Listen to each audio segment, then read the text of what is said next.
حي على الفلاح.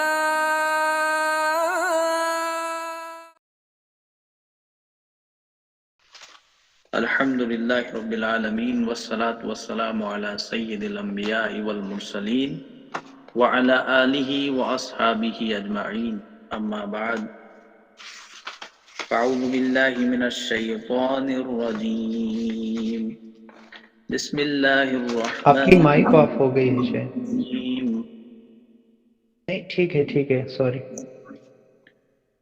المنافقون والمنافقات بعضهم من بعض يأمرون بالمنكر وينحون عن المعروف ويقبضون أيديهم نسوا الله فنسيهم إن المنافقين هم الفاسقون وعد الله المنافقين والمنافقات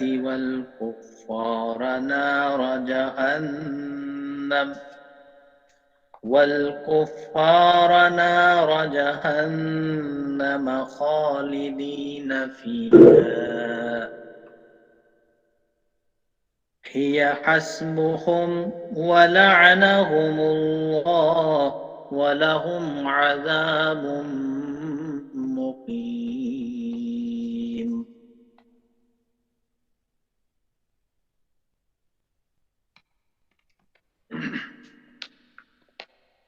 كالذين من قبلكم كانوا أشد منكم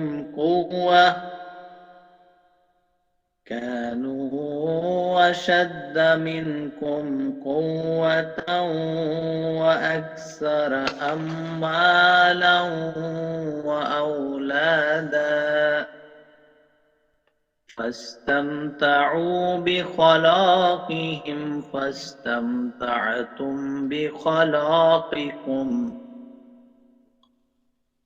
بخلاقكم كما استمتع الذين من قبلكم بخلاقهم وقلتم كالذي خاضوا أولئك هبطت أعمالهم في الدنيا والآخرة وأولئك هم الخاسرون.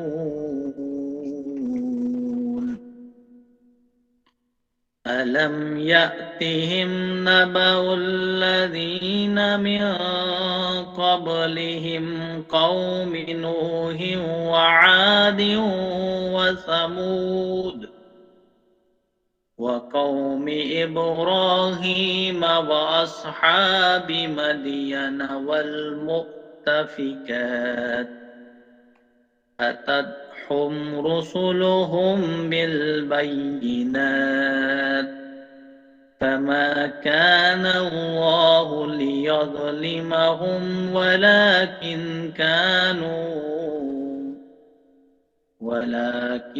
كانوا أنفسهم يظلمون. صدق الله العظيم.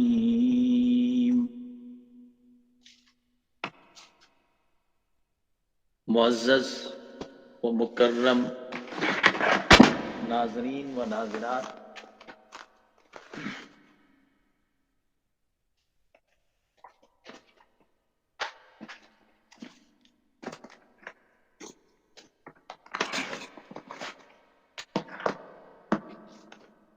معزز و مکرم ناظرین و ناظرات، السلام علیکم ورحمۃ اللہ وبرکاتہ.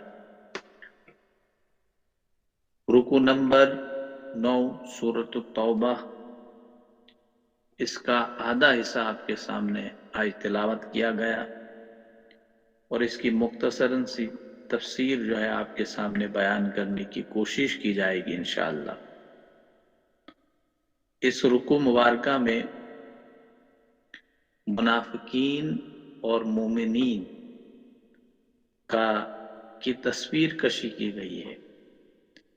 منافقین کی کیا صفات ہیں اور مومنین کی کیا صفات ہیں، منافق کیسے ہیں اور مومن کیسے ہیں، یا ہم یہ بھی کہہ سکتے ہیں کہ اس رکوع میں منافقین کی شخصیت جو ہے اس کو بالکل واضح کیا گیا کہ اصل میں منافق کون ہوتا ہے، اس کے کیا کام ہوتے ہیں، اس کی کیا عادات ہوتی ہیں، اس کے کیا اطوار ہوتے ہیں، اور مومن کی جو شخصیت ہوتی ہے اس کو بھی بالکل اس کا تجزیہ کیا گیا ہے، بالکل واضح انداز میں اس کو بیان کیا ہے اس رکوع میں۔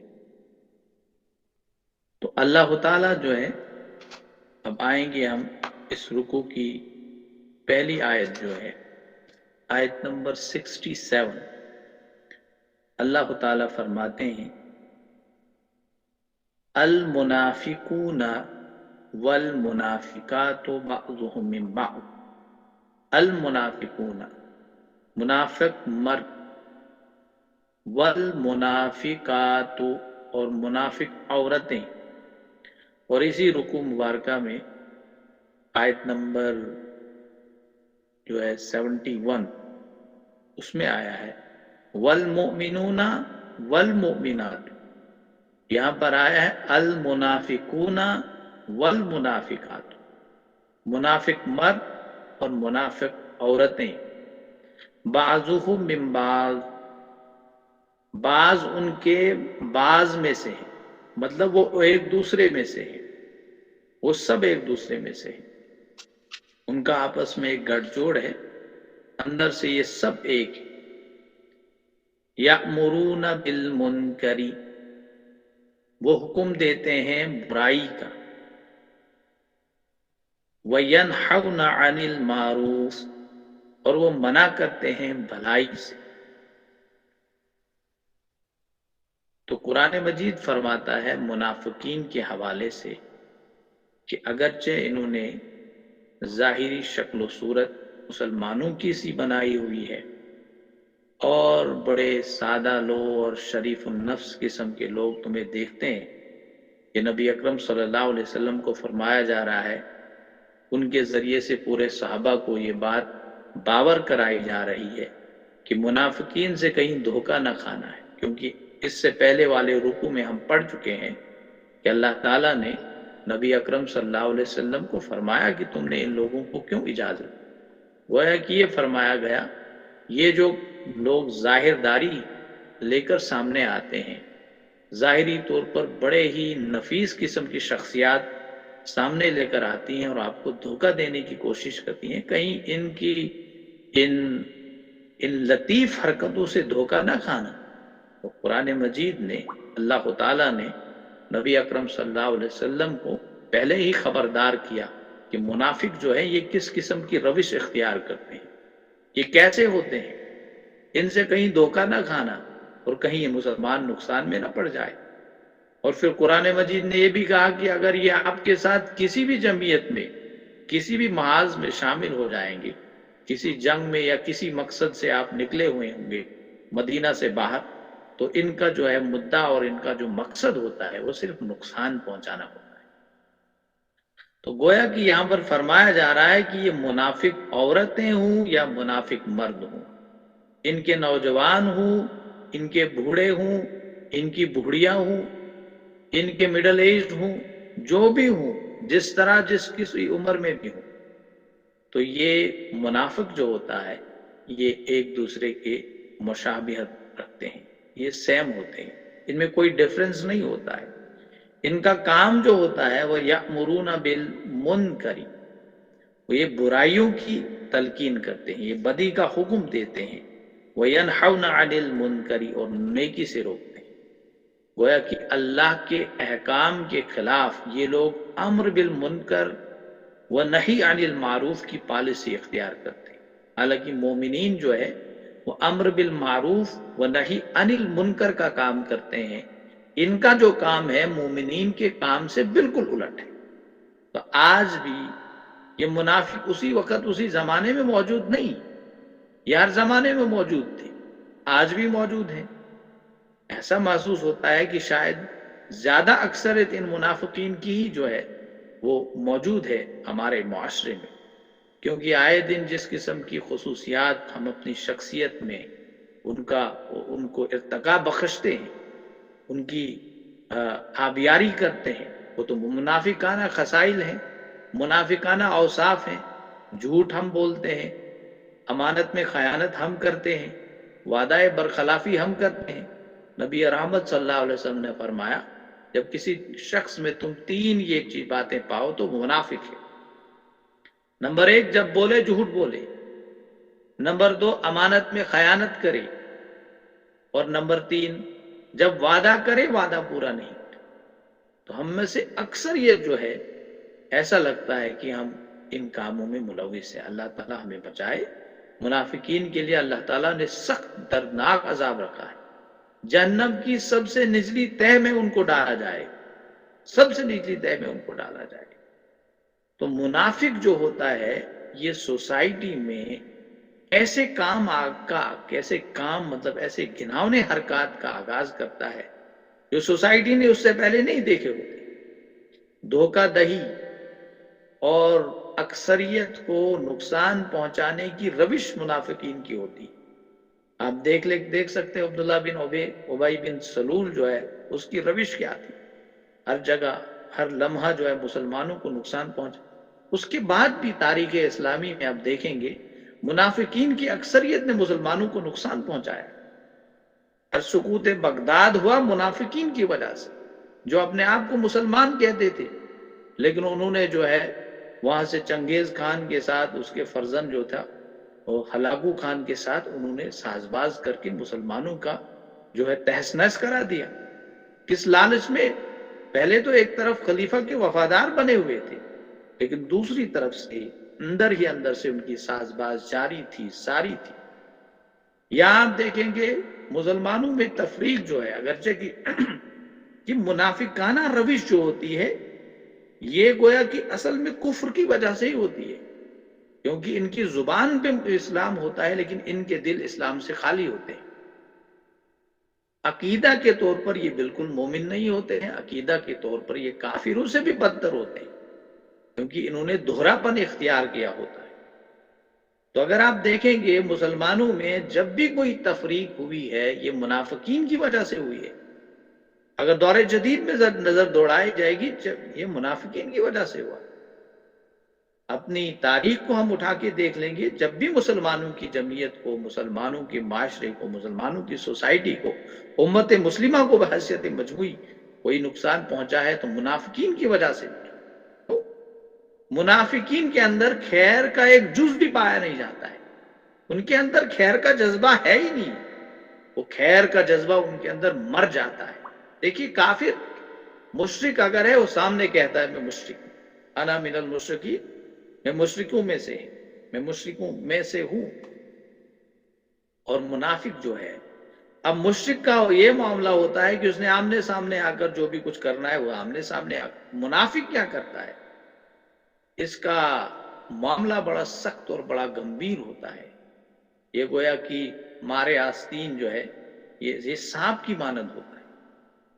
اور منافقین کی احادیث میں بڑی تشریح اور وضاحت کی گئی ہے کہ منافق کیسا ہوتا ہے، اس کی عادات اور اس کی خصائل کیا ہوتے ہیں۔ نبی اکرم صلی اللہ علیہ وسلم نے فرمایا ہے بڑی وضاحت کے ساتھ منافقین کی جو شخصیت جو ہے ان کو بالکل واضح کیا ہے۔ تو منافق میں بات کر رہا تھا، اسلامی تاریخ کو پڑھ کر ہم دیکھیں گے جب بھی مسلمانوں کو، امت مسلمہ کو نقصان پہنچا ہے انہی منافقین کی وجہ سے پہنچا ہے۔ اب حکمران جنہوں نے اس سے دھوکہ کھایا ہے یا تو شریف النفس قسم کے انسان تھے یا قرآن کو پڑھنے والے نہیں تھے۔ قرآن مجید نے منافقین کو بالکل گویا کہ ان کو ننگا کر کے رکھا ہے۔ یہ منافق ہوتے کیسے ہیں قرآن مجید نے بتایا۔ تو قرآن مجید کا جس کا گہرا مطالعہ ہوگا، اگر ایک منتظم ہو کسی تنظیم کا، کسی سوسائٹی کا، کسی آرگنائزیشن کا، کسی جماعت کا، کسی بھی کمیشن کا، کسی بھی چیز کا، یا کسی بھی ملک کا سربراہ ہو یا کسی بھی اسٹیٹ کا، تو کبھی بھی دھوکہ نہیں کھا سکتا ہے، بشرطے کہ منافق کی جو اصلی خصائل اور اوصاف ہیں وہ کیسے ہوتے ہیں اسے واقف ہو، وہ قرآن مجید بتا رہا ہے۔ تو منافقین کی یہاں پر جو ہے بڑی گناونی حرکت جو ہے اس کو بیان کیا جا رہا ہے کہ یأمرون بالمنکر وینہون عن المعروف۔ قرآن مجید کہتا ہے کہ مسلمانوں تم کو ہم نے اسی لیے چنا ہے کہ تم امر بالمعروف و نہی عن المنکر کرو۔ قرآن مجید سورۃ آل عمران میں کہتا ہے کہ تم میں سے ایک جماعت اور جمعیت ایسی ہونی چاہیے جو یہ کام کرے، کیونکہ اللہ کے سامنے برگزیدہ کام، بڑا اتھینٹک کام، جس کو ہم کہہ سکتے ہیں بابرکت کام جو ہے اللہ کے ہاں جو ہے مستند کام جسے کہیں گے، جسے اللہ کی رضا حاصل ہو سکتی ہے، وہ یہی ہے امر بالمعروف و نہی عن المنکر۔ لیکن ان لوگوں کا کام کیا ہے؟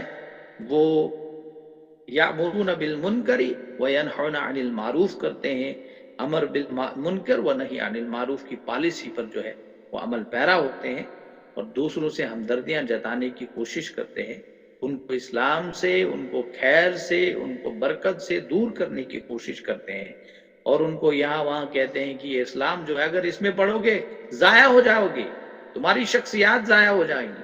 دیکھیں آج بھی ایسا محسوس ہوتا ہے ہماری سوسائٹی میں جب آپ انٹریکٹ کرتے ہیں لوگوں کے ساتھ، کیونکہ دنیا داری کا غلبہ اتنا انسانوں پہ جو ہے وہ حاوی ہو چکا ہے، آج اسلام کا نام لینے سے بھی ہم ڈرتے ہیں۔ کوئی اگر شخص ہم میں سے زیادہ نماز پڑھتا ہے، بیچارہ دینداری کی روش اختیار کرتا ہے، اس کے لیے پہلے سے یہ بات بتا دی جاتی ہے کہ دنیا میں فیل ہو جاتا ہے۔ ہمیں اس پر جو ہے غور کرنا چاہیے، کہیں یہ منافقانہ مرض کی جو ہے وہ علامات تو نہیں ہے۔ منافقت جو ہے یہ ایک بیماری ہے، کیوریبل ہے، ایسی بات نہیں ہے۔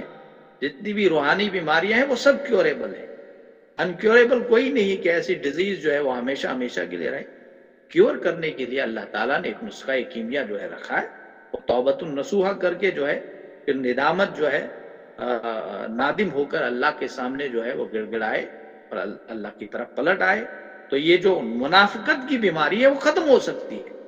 تو ہمیں ہر لمحہ جو ہے اپنے آپ پہ غور کرنا چاہیے، کہیں منافقت کے وہ جو سمپٹمز ہیں وہ ہمارے اندر سے ظاہر تو نہیں ہو رہے، کیونکہ شیطان تو چاہتا ہی ہے کہ یہ ساری دنیا کے لوگ جب منافق بن جائیں، منافقت کی بیماری میں مبتلا ہو کر مر جائیں۔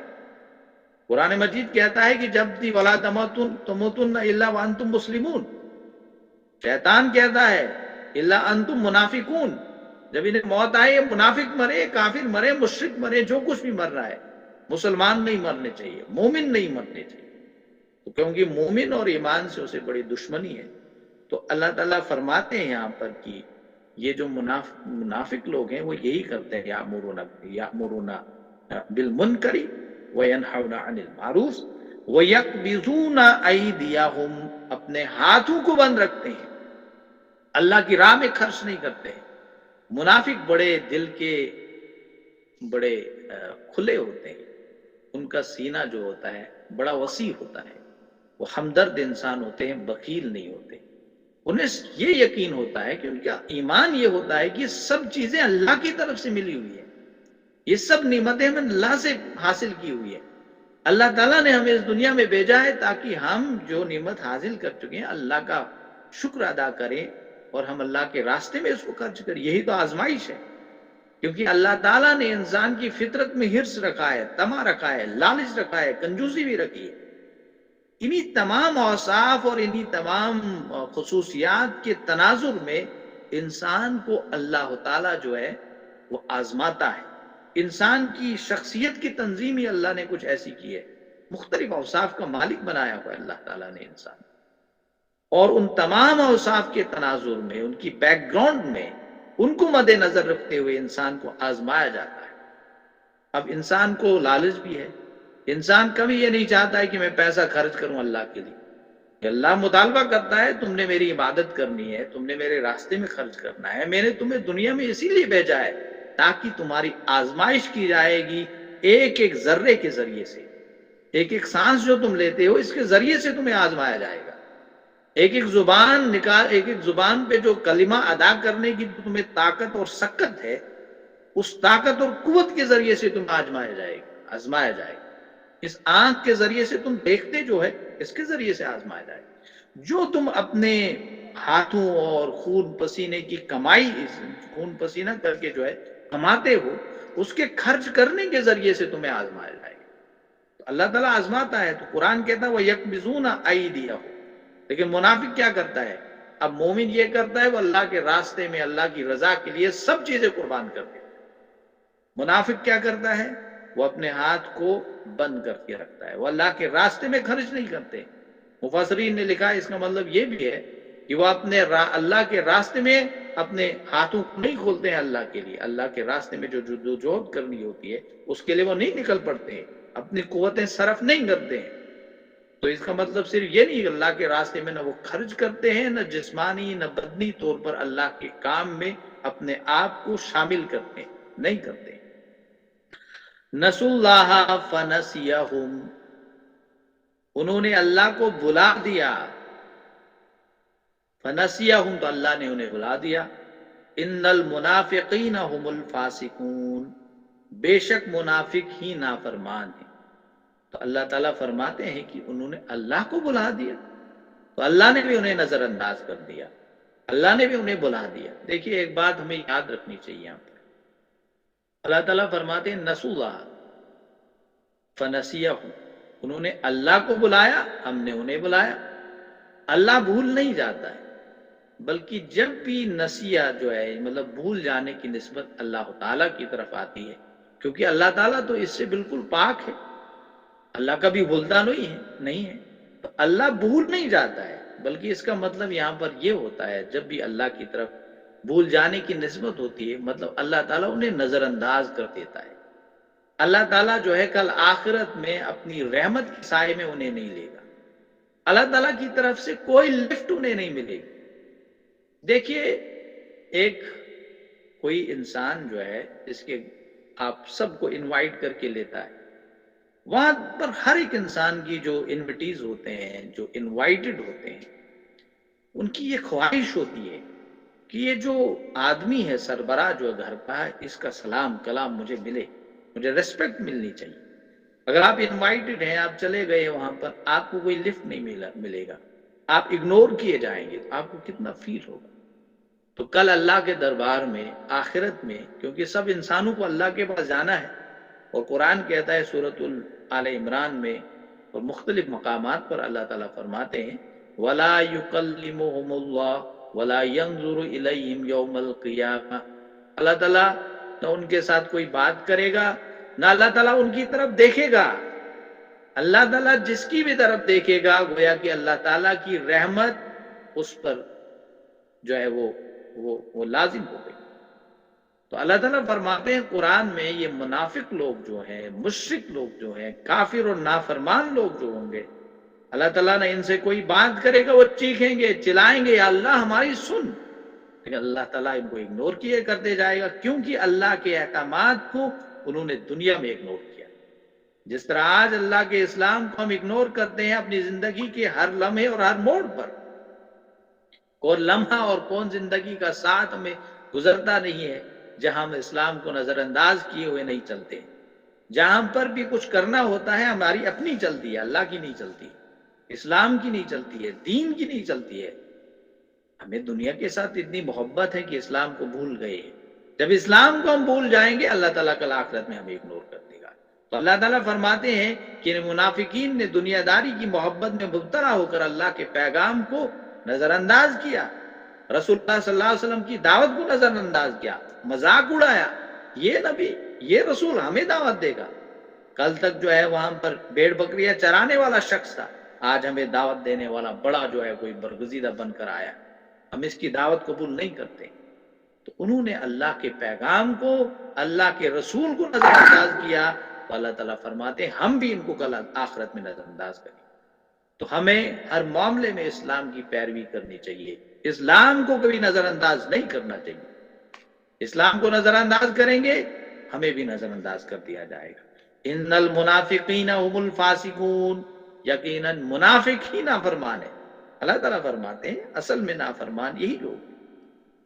اس کے بعد والی آیت ہے وعد اللہ المنافقین والمنافقات والکفار، وعدہ کیا اللہ تعالیٰ نے منافق مردوں سے اور منافق عورتوں سے، اور والکفار اور کافروں سے، نار جہنم، آگ کا وعدہ کیا اللہ تعالیٰ نے منافق مردوں سے، منافق عورتوں سے اور تمام کفار سے جہنم کی آگ کا وعدہ کیا اللہ تعالیٰ نے، خالدین فیہا، جس میں وہ ہمیشہ ہمیشہ رہے۔ اللہ تعالیٰ فرماتے ہیں کہ ان کی روش جو دنیا میں رہی ہے ایسی، اس کے نتیجے میں ان کو نظر انداز کیا جائے گا، اور اس نظر انداز کرنے کے نتیجے میں، کیونکہ اللہ تعالیٰ کے فضل و رحم سے وہ بالکل محروم ہو کر رہ جائیں گے، اس محرومیت کے نتیجے میں انہیں جہنم میں داخل کر دیا جائے گا، اور خالدین فیہا، اس میں وہ ہمیشہ ہمیش کے لیے رہیں گے۔ آج جہنم اور جنت کے تذکرے تو ہم بہت سارے کرتے ہیں، لیکن ہمارے جسم میں کوئی حرکت پیدا نہیں ہوتی، ہماری روح میں کوئی حرکت پیدا نہیں ہوتی۔ حرکت اور حس کا پیدا ہونا روح اور بدن میں، جب بھی جنت اور جہنم کے تذکرے کیے جائیں، ان پہ غور کرنے کی اشد ضرورت ہے۔ یہ ہمارے لیے امپورٹنٹ ہے کہ ہم تھوڑا منہ کر جائیں، اپنی شخصیات کو جو ہے ان کے اندر کوئی انقلاب پیدا ہونا چاہیے جنت اور جہنم کے تذکرے کرنے کی وجہ سے۔ اللہ تعالیٰ فرماتے ہیں پھر یا حسبہم، اللہ تعالیٰ فرماتے ہیں یہی ان کے لیے کافی ہے، یہ عذاب ان کے لیے کافی ہے، عذاب دردناک عذاب ان کے لیے کافی ہے، جہاں پر پتھر جو ہے اس کے ایندھن بنے ہوئے، انسان اس کا ایندھن بنے گا۔ قرآن کیا تھا سورۃ البقرہ کے 3 رکوع میں کہ وہاں پر جو ہے آگ جو ہوگی جہنم کی، اس کا ایندھن پتھر ہوں گے، اور پتھروں کے ساتھ ساتھ انسان بھی اس کا ایندھن بنے گا۔ وَلَعَنَهُمُ اللَّهُ، اللہ کی لعنت ہے ان پر۔ لعنت ہوتا ہے اللہ کی رحمت سے دور ہو جانا۔ تو اللہ تعالیٰ فرماتے ہیں کہ وَلَعَنَهُمُ اللَّهُ، اللہ کی لعنت ہے ان پر، وَلَهُمْ عَذَابٌ مُقِيمٌ، اور کے لیے عذاب ہے قائم رہنے والا عذاب، ایسا عذاب ہے جو ان کو مسلسل دیا جائے گا، اس کی شدت کبھی کم نہیں ہوگی۔ اللہ ایسا عذاب دیا جائے گا، وہ بڑھتا ہی جائے گا دن بدن، ساعت بساعت، گھنٹہ ایک گھنٹے کے بعد، ایک ساعت کے بعد جو ہے عذاب میں اس کی شدت میں جو ہے اس کی زیادہ شدت جو ہے واقع ہوگی، اس میں کئی کمی کا کوئی امکان نہیں ہوگا۔ اللہ تعالیٰ فرماتے ہیں اس کے بعد کالذین من قبلکم، ان لوگوں کی طرح جو تم سے پہلے تھے، کانو، تھے وہ، اشد منکم، زیادہ سخت تم سے، قوتاً، قوت میں زیادہ سخت تھے، واکثر اموالا، اور اموال میں، واولادا، اور اولاد میں سخت تھے، فاستمتعوا، سو فائدہ اٹھا لیا انہوں نے، بخلاقہم، اپنے حصے سے۔ تو اللہ تعالیٰ فرماتے ہیں کہ تم منافق لوگ ان لوگوں کی مانند ہو جو تم سے پہلے۔ مختلف مفسرین نے اس آیت کی تفسیر میں لکھا ہے کہ کالذین من قبلکم، نبی اکرم صلی اللہ علیہ وسلم نے ایک مرتبہ فرمایا کہ میری امت جو ہے وہ بھی اس سے پہلے والے لوگوں کی مشابہ ہو جائے گی، بالش ہاتھ جیسے ایک دوسرے کا ہاتھ مشابہ ہوتا، اسی طرح جو ہے وہ ایک جوتی دوسرے جوتی کی مشابہ ہوتی ہے، ویسی ہی اسی قسم کی، اسی نوعیت کی مشابہت جو ہے میری امت مسلمہ ان لوگوں سے اختیار کرے۔ تو صحابہ نے عرض کیا وہ کون سے لوگ ہیں؟ من قبلکم، یہود و نصارہ، فرمایا اور کون یہود و نصارہ؟ تو یہاں کالذین من قبلکم، حضرت ابو ہریرہ رضی اللہ تعالیٰ عنہ جب اس حدیث کو روایت کرتے ہیں، عبداللہ بن عباس رضی اللہ تعالیٰ عنہ بھی فرماتے ہیں، انہوں نے بڑی اس کی تفسیر کی اپنی تفسیر میں، کالذین من قبلکم، انہوں نے اس وقت پڑھا تھا جب انہوں نے حدیث لکھی ہے۔ اور ابن کثیر میں مختلف مفسرین نے اکثر و بیشتر اس آیت کی تفسیر میں یہ چیز لکھی ہے کہ جو آگے ہوگے وہ معاملہ جو ہے مطلب امت مسلمہ کا ان کا جیسا ہوگا۔ اللہ تعالیٰ فرماتے ہیں وہ تم سے پہلے کافر جو تھے گزرے تھی، قوم عاد، قوم ثمود یا دوسری قومیں جو تھی، مال و دولت کے لحاظ سے تم سے بڑھ کر تھی، انہوں نے اپنے حصے سے فائدہ اٹھا لیا، گویا کہ فاستمتعوا بخلاقہم، دنیاوی فائدہ انہوں نے اٹھا لیا، بخلاقہم ہوتا ہے دنیاوی فائدہ، اپنا حصہ جو دنیا کا تھا انہوں نے کھا لیا، اسے حاصل کر لیا، فاستمتعوا بخلاقکم، تم بھی جو ہے اپنا فائدہ اٹھا لو، گویا کہ تمہاری جس طرح ان کی مدت، دنیاوی مدت جو ہے ختم ہو گئی، تم بھی جو اپنے انجام کو جلد جو ہے یہ ڈاکٹر اسرار صاحب لکھتے ہیں اس کے، تم بھی جلد از جلد اپنے انجام کو پہنچنے والے ہوں گے ہو۔ پھر اللہ تعالیٰ فرماتے ہیں وَخُذْتُمْ كَالَّذِي خَاضُوا الَّذِينَ مِن قَبْلِكُمْ بِخَلَاقِكُمْ، ان لوگوں سے جو تم سے پہلے تھے اپنے حصے میں سے، وَخُذْتُمْ، اور فضول باتیں کی تم نے، كَالَّذِي خَاضُوا، جس طرح ان لوگوں نے فضول باتیں کی، مطلب تم نے بھی اسی قسم کی روش اختیار کی ہوئی ہے جس طرح کی روش جو ہے ان نافرمان قوموں نے اس سے پہلے جو ہے اختیار کی ہوئی۔ اولئک حبطت اعمالهم فی الدنیا والآخرہ، یہی لوگ ہیں ضائع ہو گئے اعمال ان کے دنیا میں بھی آخرت میں بھی، اولئک هم الخاسرون، اور یہی لوگ وہ سب خسارہ اٹھانے والے ہیں۔ اس کے بعد اللہ تعالیٰ فرماتے ہیں، آخری آیت ہے، الم یأتہم، کیا نہیں آئی ان کے پاس، نبأ الذین من قبلہم، ان لوگوں کی خبریں، ان سے پہلے جو لوگ تھے ان کی کیا خبر آپ کو نہیں پہنچی ہے، قوم نوح کی قوم، وعاد وثمود، عاد اور سمود کی قوم، وقوم ابراہیم، اور ابراہیم علیہ السلام کی قوم، واصحاب مدین، اور مدین والے حضرت شعیب علیہ السلام کی قوم، والمؤتفقات، اور الٹی ہوئی بستیاں والے، اتتہم رسلہم، آئے ان کے پاس رسول۔ تو اللہ تعالیٰ فرماتے ہیں کہ ان لوگوں کے پاس ان کی خبریں نہیں آ چکی ہیں جو ان سے پہلے تھے، قوم نوح، قوم عاد، قوم سمود، قوم ابراہیم۔ قرآن مجید کا واحد مقام ہے جہاں پر قوم ابراہیم کا ذکر جو آیا ہے، تذکرہ اس انداز میں آیا کہ شاید آپ علیہ السلام کی قوم پر بھی عذاب آیا، لیکن واضح طور پر ایسے کسی عذاب کا ذکر جو ہے قرآن مجید میں کہیں پر بھی نہیں۔ عاد کا، سمود کا، قوم لوط کا ذکر جو ہے جا بجا ملتا ہے، قوم لوط کا 9 مرتبہ جو قرآن مجید میں ذکر آیا، لیکن جو ابراہیم علیہ السلام کی قوم ہے اس پر جو عذاب نازل ہوا، وہاں پر یہ واحد مقام ہے قرآن مجید میں جہاں پر اس کا ذکر آیا ہے کہ ابراہیم علیہ السلام کی قوم پر بھی عذاب، وہ قوم، اس کی قوم پر عذاب، اس کی تفصیل جو ہے قرآن مجید میں موجود نہیں۔ ہاں یہ بات ضرور ہے، جو بادشاہ تھا اس کو جو ہے مچھر سے مروایا گیا، تو لیکن ان کی قوم پہ عذاب کیا آیا تھا وہ اس کی تفصیلات قرآن میں نہیں ملتی۔ باقی اللہ تعالیٰ فرماتے ہیں کہ ان سے پہلے جو لوگ آئے تھے جن کو اللہ تعالیٰ نے درہم برہم کر دیا، ختم کر دیا، قوم نوح جو ہے اللہ تعالیٰ نے سیلاب کی زد میں لیا، پوری دنیا میں وہ سیلاب آ چکا تھا، اور دنیا کی مختلف مذہبی کتابوں میں قوم نوح علیہ السلام کی سیلاب کا ذکر ہے، حالانکہ یہاں پر ویداز میں اور ہندوؤں کی مذہبی کتابوں میں بھی اس کا ذکر ہے، نوحہ کے نام سے وہاں پر آیا ہے، اور یہاں پر وہاں ان کی کتابوں یہاں تک آیا ہے کہ ایک زمانہ تھا، ایک سیلاب آیا ہوا ہے جس نے اس سیلاب نے پوری دنیا کو اپنی لپیٹ میں لیا، یہ ان کی کتابوں میں اس کا ذکر ہے، اور اس سیلاب کا بائبل میں بھی ذکر ہے، تورات انجیل میں تو ہے ہی ہے، لیکن یہاں کی جو کتابیں ہیں، ویداز ہے اور باقی چیزیں جو ہیں، وہاں پر بھی جو ہے ویداز نہیں، غالباً میں سمجھتا ہوں کہ یہ ایک دوسری کتاب ہے، مجھے اس کا نام یاد نہیں آ رہا ہے، میں نے کہیں پڑھا ہوا ہے ضرور، یہ ایک ہمارے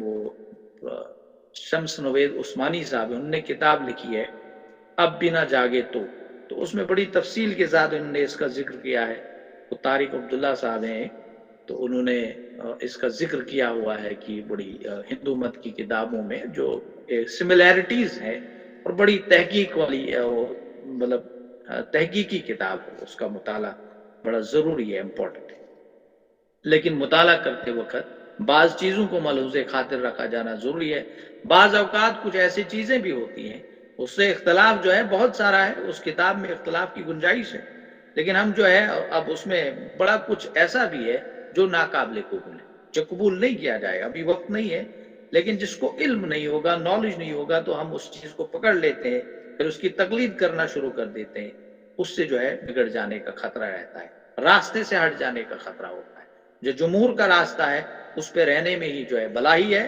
اور اسی میں فلاح ہے ہماری۔ تو اللہ تعالیٰ فرماتے ہیں کہ یہ قومیں جو آئی تھی ان کو ہم نے تلٹ پلٹ کر دیا، نیست و نابود کیا، کیا ان کی خبریں ان تک نہیں پہنچی؟ قوم لوط کے متعلق اللہ تعالیٰ فرماتے ہیں، یہاں پر قوم لوط کا لفظ تو استعمال نہیں ہوا ہے لیکن آیا ہے والمؤتفقات، مفسرین نے لکھا یہ قوم لوط ہے، مؤتفقات کا جو الٹ پلٹ دیا گیا ہوگا، یا اس کا مطلب ہوتا ہے بڑی چینجنگز، مطلب تھرتھراہٹ کے ذریعے سے کسی چیز کو تہس نہس کر دیا گیا، وہ زلزلہ کے ذریعے سے۔ قوم لوط کی عذاب ہے، سدوم اور عمورہ 2 شہر تھے، وہاں بستے تھے، سورۃ الاعراف میں آپ پڑھ چکے ہیں، اور ڈیڈ سی کے کنارے پر واقع تھے۔ اور ڈیڈ سی جو ہے آج بھی موجود ہے، اور ڈیڈ سی میں کوئی بھی جانور بستا نہیں ہے وہاں پر، کیونکہ سلفر کی کنسنٹریشن بہت زیادہ ہے، کوئی بھی آرگینک چیز وہاں بچ نہیں سکتی ہے۔ اور یہ سلفر کی جو، اور قرآن مفسرین کا خیال ہے کہ یہ جو کتابیں ہیں باقی بائبل وغیرہ کی، وہاں ایک عذاب آیا۔ عذاب کیا آیا تھا؟ زلزلہ آیا، پتھروں سے ان کو مارا گیا ہے، کیونکہ ان نے جب وہ اونٹنی کے ساتھ وہ معاملہ کیا اور اپنی روش ان نے بدلی نہیں، اور volcanic eruption کے ذریعے سے ہی سلفر وغیرہ جو ہے وہ نکل آتا ہے۔ اور اسی لیے کہتے ہیں کہ یہ جو، اور اس میں جرمنی اور باقی محققین نے، ولیم کولنز ایک ہیں، انہوں نے تحقیق کر کے یہ بالکل ثابت کیا ہے۔ مشرکوں کی ایک جماعت ہے، منافقوں کی دوسری جماعت ہے، اور ایک باوقار جماعت بھی ہے جسے مومنین کا گروہ کہا جاتا ہے۔ ان کے اوصاف، ان کے خصائل، ان کی صفات فرشتوں جیسی ہے، بلکہ ان کے اوصاف کو دیکھ کر فرشتے بھی رشک کرنے لگتے، اور فرشتوں کے ہاں ان کی بڑی عزت ہوتی، بڑی قدردانی ہے اللہ کے ہاں ان کی۔ اور ان منافقین کی بعض جو گناؤنی حرکات ہیں ان کو اللہ تعالیٰ نے گنایا ہے۔ اس کے بعد اللہ تعالیٰ نے وعدہ کیا ہے، اللہ تعالیٰ فرماتے ہیں کہ میں نے وعدہ کیا ہے ان منافقین سے، ان کے مردوں سے اور ان کی عورتوں سے، اور ان تمام کفار سے، مشرکین سے جو اللہ کے نافرمان بنے بیٹھے ہیں، اس کے باوجود کہ اللہ تعالیٰ نے انہیں تخلیق کیا ہے، اللہ تعالیٰ نے انہیں بے شمار نعمتوں سے مالا مال کیا، نوازا ہے، اور اس کی نعمتوں کا استعمال وہ آئے روز بروز کرتے ہیں، لمحہ بلمحہ کرتے ہیں، لیکن یہ روش جو ہے انکار والی روش ہے، انکاری روش۔ ان کا کام صرف ناشکری ہے، ان کا کام صرف انکار کرنا ہے، ان کا کام صرف بغاوت پر آمادہ ہونا ہے، ان کا کام صرف اللہ تعالیٰ کے احکامات کی خلاف ورزی کرنا ہے، اللہ کے کلام کا مذاق اڑانا ہے، اللہ کے نبی صلی اللہ علیہ وسلم کا مذاق اڑانا ہے۔ یہ ان کے کچھ اوصاف ہیں، یہ ان کے کچھ مشاغل ہیں، ان کی ایک مصروفیات اور مشغولیات ہیں، روز بروز ان کے کام ہی یہی ہوتے ہیں۔ وہ صبح جاگتے ہیں تو اسی کام سے آغاز کرتے ہیں، رات کو سوتے ہیں تو اسی کام سے جو ہے اپنے دن کی مشغولیات اور مصروفیات کا اختتام بھی کرتے ہیں، ان کے یہی کام۔ اللہ تعالیٰ فرماتے ہیں ان کے لیے ہم نے نار جہنم بنا کے رکھا ہے، تیار کر کے رکھا ہے، اعدت للکافرین، کفار کے لیے تیار کے رکھا ہے، کر کے رکھا ہے، منافقین کے لیے تیار کر کے رکھا ہے۔ اللہ تعالیٰ فرماتے ہیں کہ ان لوگوں نے میرے اس اسلام کو، میرے دین کو، میری شریعت کو، میرے پیغمبر کو، میرے پیغمبر کے کلام کو اگنور کیا، ہم بھی انہیں اگنور کرتے ہیں۔ اللہ تعالیٰ اس کے بعد لعنت کرتے ہیں پر، وَلَعَنَهُمُ اللَّهُ، اللہ کی لعنت ہو ان پر، اللہ کی رحمت سے یہ دور ہو جائے، اللہ کی رحمت ان پہ، رحمت کے یہ مستحق نہیں ہے، اللہ کے رحم کے یہ مستحق نہیں ہے۔ حالانکہ احادیث میں آیا ہے کہ اللہ تعالیٰ نے اپنی رحمت کا صرف ایک حصہ اس دنیا میں نازل کیا ہے، بقیہ جو ہے سارا حصہ جو ہے اللہ تعالیٰ نے آخرت کے لیے مختص کر کے رکھا ہے۔ تو گویا کہ یہ رحمت جو ہم دیکھتے ہیں دنیا میں، کتنی رحمت ہے۔ انسان بے شمار گناہ کرتا ہے، یہ جان کے کہ اللہ کا اس میں حکم یہ ہے، اللہ کو یہ ناراض کرنے والا کام ہے، اس کے باوجود انسان کام کرتا ہے، ظلم کرتا ہے، قتل و غارت کرتا ہے، چوری ڈکیتی کرتا ہے، مظلوموں پر ظلم ڈھاتا ہے، لاکھوں کروڑوں کی تعداد میں لوگوں کو قتل کر دیتا ہے۔ آپ نے دیکھا ہوگا ہیروشیما اور ناگاساکی میں لاکھوں کے حساب سے لوگ، ایک آدمی نے، 2-3 آدمیوں نے مل کے وہ ہنگامہ کیا، لاکھوں کے حساب سے لوگ مارے گئے۔ بڑے بڑے بادشاہ آئے، ان کا کام کیا تھا دنیا میں؟ صرف بادشاہت، ان کا کام ہی تھا قتل و غارت، ظلم، اور اللہ تعالیٰ نے ان کو بھی ڈھیل دی، اللہ تعالیٰ نے ان کو بھی ایک وقت تک، ایک معین وقت تک جو ہے ڈھیل دے دی۔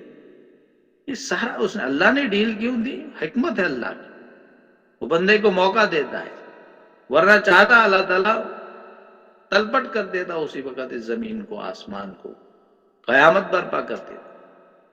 اللہ تعالیٰ نے ڈیل دی ہے، اللہ تعالیٰ نے اب اتنا اللہ تعالیٰ رحم کرتا ہے بندے، یہ بھی رحم کی ایک وہ ہے، ڈیل دینا بھی رحم کا ایک حصہ ہے۔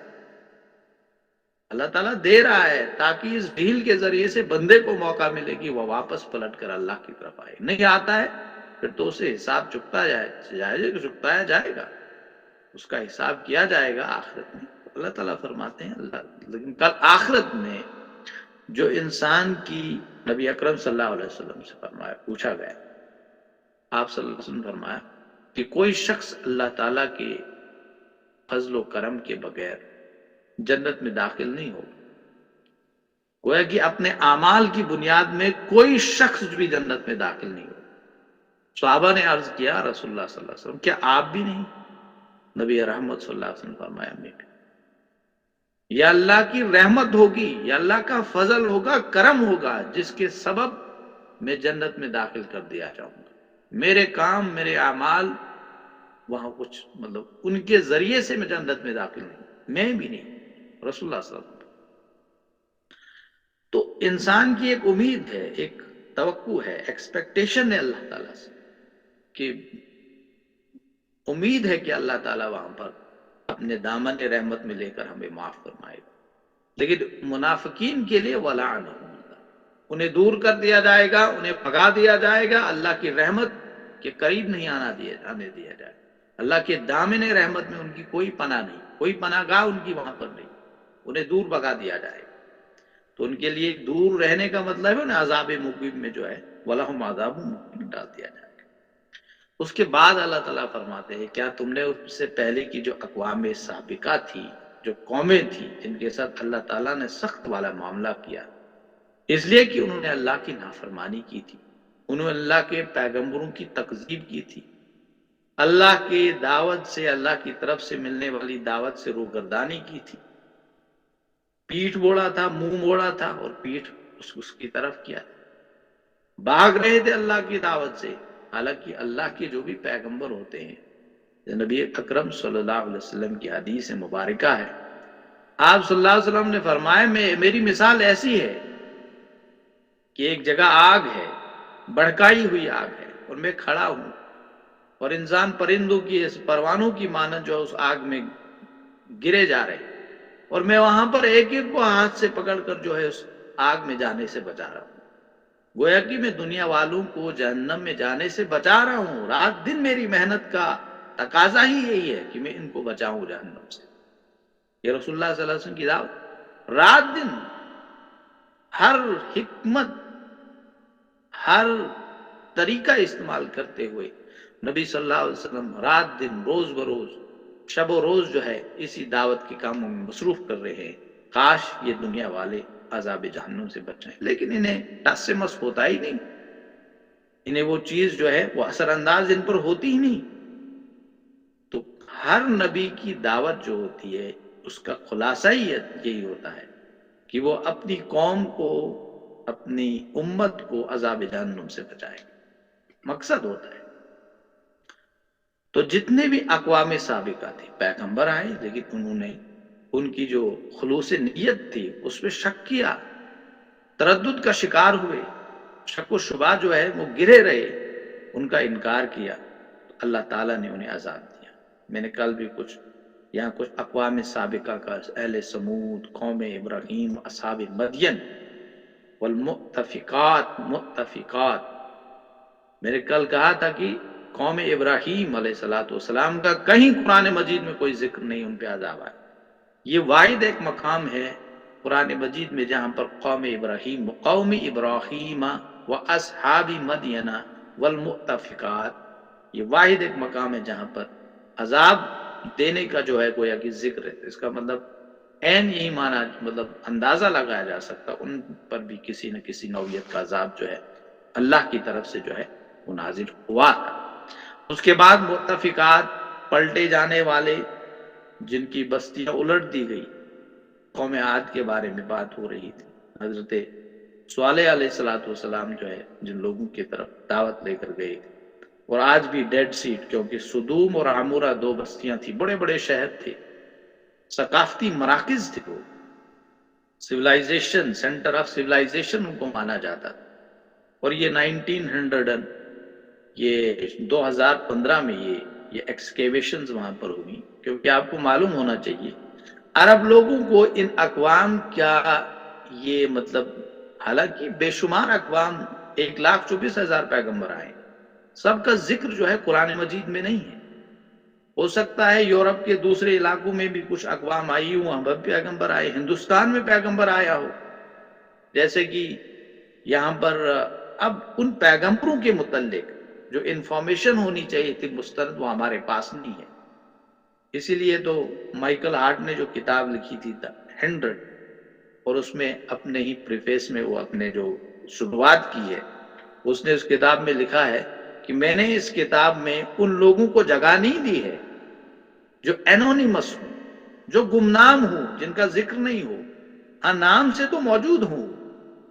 اب جو ہے بہت سارے دیوی دیوتاؤں کا نام مشہور ہے، معروف ہے، لیکن ہسٹوریکل پریزنس ان کی کہیں پر موجود نہیں. تاریخ کی کتابوں میں جو ورلڈ ہسٹری ہے، ہیومن ہسٹری ہے، اس میں ان کا کوئی ذکر موجود نہیں. اس نے لکھا ہے کہ میں نے اس کتاب میں اس لیے ان لوگوں کو جگہ نہیں دی ہے. ان لوگوں کے بڑے بڑے فالوورز بھی موجود ہوں گے، لیکن جگہ نہیں دی ہے، کیونکہ وہ ہے ہی نہیں کہیں. تاریخ کے صفحات پہ ان کو قلمبند کیا ہی نہیں گیا. تو how I can accept them, میں انہیں کیسے قبول کروں؟ لیکن آپ کو اندازہ ہونا چاہیے کہ اس نے بڑی ہی سخت رولز جو ہے اختیار کر کے 100 آدمیوں کی فہرست بنائی. پہلا نمبر نبی اکرم صلی اللہ علیہ وسلم کو دیا. ضمناً یہ بات آ گئی تو میں کہہ رہا تھا کہ یہ دعوت دینے کا مقصد اس لیے تھا کہ یہ لوگ ان لوگوں کی، ان اقوام کے واقعات سے باخبر تھے، پچھلی جنریشن سے کچھ سنتے ہوئے آئے تھے کہ قوم عاد فلانی تھی، قوم اہل مدین یہاں پر تھے، کیونکہ عرب کے آس پاس کے علاقے یہ موجود تھے، یہ سب عربین ڈیزرٹس میں پھیلے ہوئے تھے، اور وہاں پر یہ واقعات پیش آئے ہوئے تھے. تو ان کو کہیں نہ کہیں سے جو ہے پچھلی جو ان کے آبا و اجداد سے یہ کہانیاں سنتے آئے تھے کہ ایسی قوم تھی، فلاں اللہ کا عذاب. اب جو کہ پوری انفارمیشن نہیں تھی، اس میں بہت ساری آمیزش آ چکی تھی، لیکن پھر بھی ان کے نام سے واقف تھے. اس لیے قرآن نے یہاں پر انہیں کہا الم یاتہم نبأ الذین من قبلہم، کیا ان کے پاس وہ خبریں نہیں پہنچی؟ قوم نوح، قوم عاد، قوم سمود، قوم ابراہیم، اصحاب مدین، اور مؤتفقات جسے یہاں پر ہے قوم لوط کی بستیوں کی طرف. قوم لوط، حضرت لوط علیہ السلام کی بستی، جہاں جن کی طرف جو ہے، سوری میں پہلے غلط کہہ چکا تھا، حضرت لوط علیہ السلام، حضرت صالح علیہ السلام بھی اہل مدین کی طرف گئے. حضرت لوط علیہ السلام جو ہے یہ مؤتفقات، قوم لوط جسے کہتے ہیں، جو ہم جنس پرستی میں مبتلا تھے. سدوم اور عمورہ دو شہر تھے جو ڈیڈ سی کے کنارے وغیرہ واقع تھے، جو دریائے اردن ہے اس کے کنارے پر واقع، اور ڈیڈ سی وہیں پر ہے. اور ڈیڈ سی کے ارد گرد کا علاقہ جو ہے وہ اس کو ایکسکیویٹ کیا جا رہا ہے.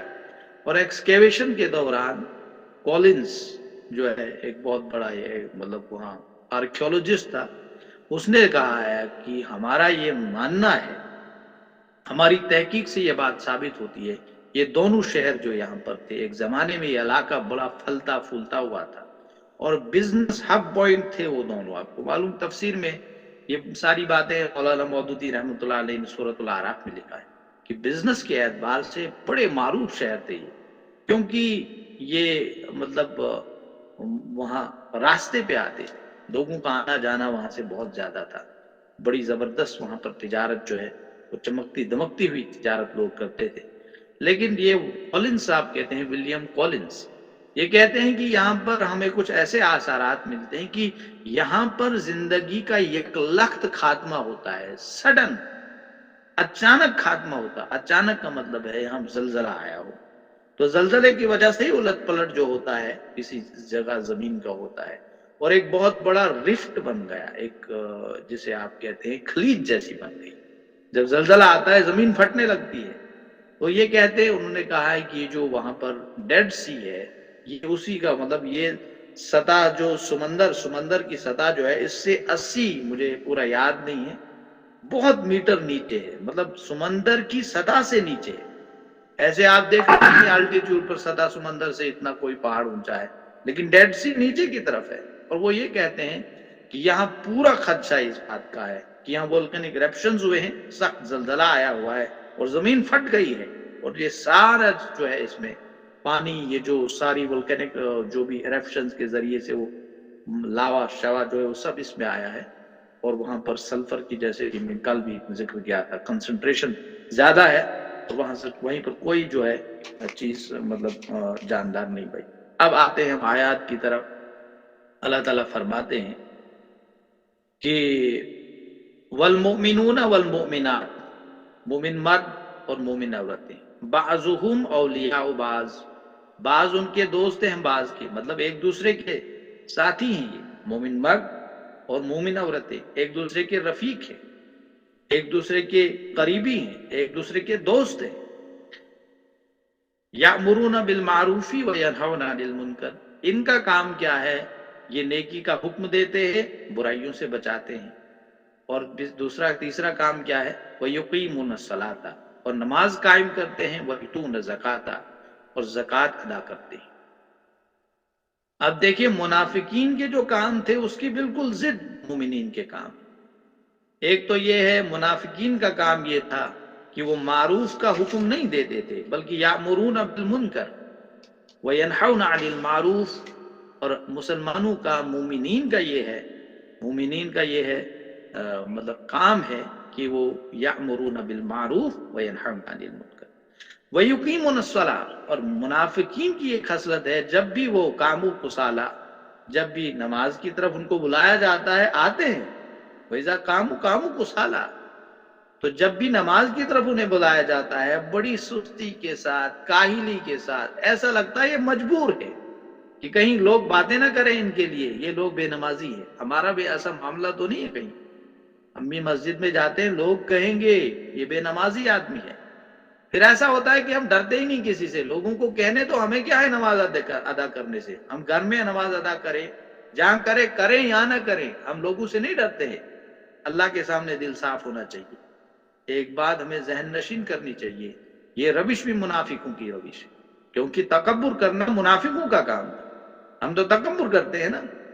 یہ ڈرنے کا مطلب کیا ہے؟ جب اللہ کا حکم ہے کہ تمہیں نماز ادا کرنی ہے، نماز ادا نہیں کرو گے تو ہزار سال جہنم میں جلو گے، احادیث صحیحہ سے ثابت ہے۔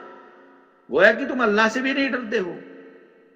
ایک سوسائٹی کا جو پریشر ہے، مان لیجئے اس سوسائٹی کا پریشر یہ نہیں ہوتا ہے کہ سوسائٹی میں اچھا ماحول ہے، اس سے آپ نماز ادا کر رہے، آپ بھی نمازی بروز، وہ ایک مختلف بات ہے، لیکن یہ کہ لوگ باتیں کریں گے، لوگ کہیں گے مسلمان نہیں۔ اس زمانے میں جس خاص پس منظر میں یہ آیت نازل ہوئی ہے، تو منافقین کا یہ والا معاملہ ہے، یہ سارے مسلمان صحابہ ہر طرف سے تھے، اور صحابہ کی جماعت میں بظاہر وہ داخل ہوئے تھے، ان کو پورا یہ یقین تھا کہ یہ لوگ ہمیں اپنا حصہ سمجھتے، لیکن نبی اکرم صلی اللہ علیہ وسلم سب کچھ جانتے تھے، وحی کے ذریعے سے ان کو باخبر کر دیا گیا تھا۔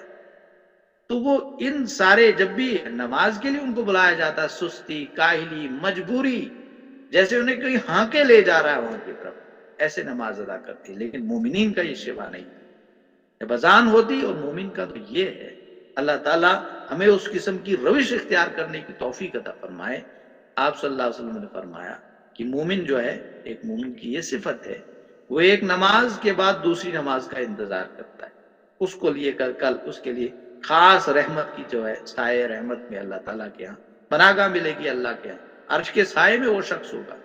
اور اس کے لیے جو ہے قرآن مجید میں ایک سورۃ آل عمران کا جو آخری رکوع ہے، اس میں ایک لفظ استعمال ہوا ہے کہ جو اللہ کے راستے میں جدوجہد کرنے والے ہوتے ہیں، جو اللہ کے راستے میں کوششیں کرنے والے ہوتے ہیں، ان کے لیے ایک لفظ وہاں استعمال ہوا ہے، مجھے ابھی یاد نہیں آ رہا ہے، تو ان کے لیے بھی اللہ تعالیٰ فرماتے ہیں ان کے لیے بھی جنت میں جو ہے وہ سائے کا ایک خاص مقام ہوگا۔ تو یہ ہے، ان میں سے فرمایا، مفسرین نے لکھا ہے، وہ لوگ بھی ہوں گے جو ایک نماز کے بعد دوسری نماز کا انتظار کرتے ہیں، مسجد میں بیٹھ کر یا گھر میں بیٹھ کر، لیکن انتظار ہوتا ہے. یا ان کا دل، دوسری حدیث میں ان کا دل مسجد میں اٹکا ہوتا ہے، مسجد کے ساتھ لگا رہتا ہے، تو انہیں نماز کرنے کا شوق ہوتا ہے، نماز ادا کرنے کا. لیکن منافقین کی روش مختلف ہے، انہیں نماز کے ساتھ کوئی لین دین نہیں ہے. اس کے بعد ان کا دوسرا کام ہوتا ہے مومنین کا، یؤتون الزکات، وہ زکات ادا کرتے ہیں. لیکن منافقین کا کیا ہے؟ وہ اپنے ہاتھوں کو باندھے رکھتے ہیں، جیسے کہ کنجوسی کرتے ہیں، وہ اللہ کے راستے میں کچھ نہیں دیتے. وَيَقْبِضُونَ أَيْدِيَهُمْ، وہ اپنے ہاتھ بند رکھتے ہیں. اور مومنین کا کام کیا ہے؟ وہ اپنے ہاتھ کھلے رکھتے ہیں. وَيُطِيعُونَ اللَّهَ وَرَسُولَهُ، اور اطاعت کرتے ہیں اللہ کی اور اللہ کے رسول کی. اور یہ کس کی اطاعت کرتے ہیں؟ یہ شیطان کی پیروی کرتے ہیں، یہ شیطان کے بندے بنے ہوئے ہیں، اللہ اور اللہ کے رسول کی نافرمانی کرتے ہیں. اولئک سیرحمہم اللہ، تو یہ لوگ ہیں جن پر اللہ کی رحمت نازل ہو کر رہے گی. ان اللہ عزیز حکیم، اللہ تعالیٰ سب پر غالب ہے، حکمت والا ہے، کمال حکمت والا ہے. عزیز، سب پر غالب ہے، یقیناً سب پر غالب ہے، حکمت و دانا ہے اللہ تعالیٰ کی ذات. مولانا مودودی رحمۃ اللہ علیہ نے اس کی بڑی زبردست تفسیر کی ہے. اپنے تفسیر میں انہوں نے لکھا ہے کہ جس طرح منافقین جو ہے ان کی ایک الگ امت ہے، الگ ایک جماعت ہے، اسی طرح اہل ایمان بھی ایک الگ امت ہے. اگرچہ ایمان کا ظاہری اقرار اور اسلام کی پیروی کا خارجی اظہار دونوں گروہوں میں مشترک ہے. وہ بھی اسلام کی پیروی کا اظہار کرتے ہیں منافق، اور مومن تو کرتے ہی کرتے ہیں، لیکن دونوں کے مزاج میں، دونوں کے عادات و اطوار میں، دونوں کے اخلاق میں، دونوں کے طرز فکر و عمل جو ہے وہ ایک طرف سے ایک دوسرے سے بالکل مختلف، زمین و آسمان کا فرق ہے. جہاں زبان پر ایمان کا دعویٰ ہے منافقین کے، مگر دل سچے ایمان سے ان کے خالی ہیں، وہیں ان کی زندگی کا سارا رنگ اور ڈھنگ جو ہے وہ ایسا ہے جو اپنی ایک ایک ادا سے دعوی ایمان کی تکذیب کر رہا ہے. گویا کہ ان کی زندگی کا ایک ایک ایکٹیویٹی جو ہے ان کی زندگی کی، وہ یہ کہہ رہی ہے کہ ہم ایمان کو نہیں مانتے ہیں، ہمارے اندر ایمان نہیں ہے. وہ اس کا بظاہر اپنے اعمال کے ذریعے سے جو ہے وہ ثبوت پیش کر رہے ہیں. اوپر کے لیبل پر مولانا لکھتے ہیں، اوپر کے لیبل پر تو لکھا ہے کہ ہم مسلمان ہیں، یہ مشک ہے، یہ خوشبو والی چیز ہے کوئی، مگر لیبل کے نیچے جو کچھ ہے وہ اپنے پورے وجود سے یہ ثابت کر رہا ہے کہ یہ گوبر کے سوا کچھ نہیں ہے، اندر سے صرف گوبر ہی گوبر ہے. باہر سے لکھا ہوا ہے کہ مسلمان ہے، اندر سے گوبر ہے، گویا کہ اندر سے منافق ہیں. لیکن انہوں نے کہا ہے، تفسیر میں لکھا ہے، بخلاف اس کے یہ جو جہاں ایمان اپنی اصل حقیقت کے ساتھ موجود ہے مسلمانوں کے ہاں، مومنین کے ہاں، وہیں مشک اپنی صورت سے، اپنی خوشبو سے، اپنی خاصیتوں سے ہر آزمائش اور ہر معاملے میں اپنا مشک ہونا جو ہے کھولے دے رہا ہے. تو اسلام و ایمان کا عرفی نام لے کر بظاہر دونوں گروہوں کو ایک امت بنا رکھا ہے، مگر فی الواقع منافق مسلمانوں کا اخلاقی مزاج، رنگ و طبیعت کچھ اور ہے، صادق الایمان کا کچھ اور. تو مومنین مختلف، منافق مختلف جماعت. اس کے بعد اللہ تعالیٰ فرماتے ہیں وعد اللہ المؤمنین والمؤمنات، اللہ تعالیٰ نے مومنین سے اور مومنات سے یہ وعدہ کر رکھا ہے، جنت کا وعدہ کر رکھا ہے. تجری من تحتها الانہار، جنات تجری من تحتها الانہار، جن کے نیچے نہریں ہمیشہ رہنے والی جو ہے نہریں بہتی رہتی ہیں. فیہا مساکین طیبۃ، اس میں رہائش گاہوں کا جو ہے رہائش گاہ ہوگی. فیہا مساکین و مساکین طیبۃ، پاکیزہ رہائش گاہ. فی جنات عدن، باغوں میں ہمیشگی کے، عدن ہوتا ہے ہمیشگی میں رہنا. دیکھیے عدن ایک وہ بھی ہے یہاں پر جو شاید یمن کی دارالخلافہ ہے، ایڈن، گلف آف ایڈن. تو عدن جو ہے احادیث میں بھی عدن کا لفظ استعمال ہوا ہے. اللہ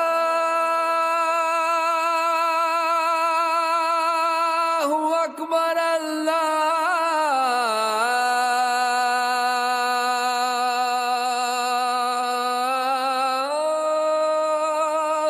اکبر.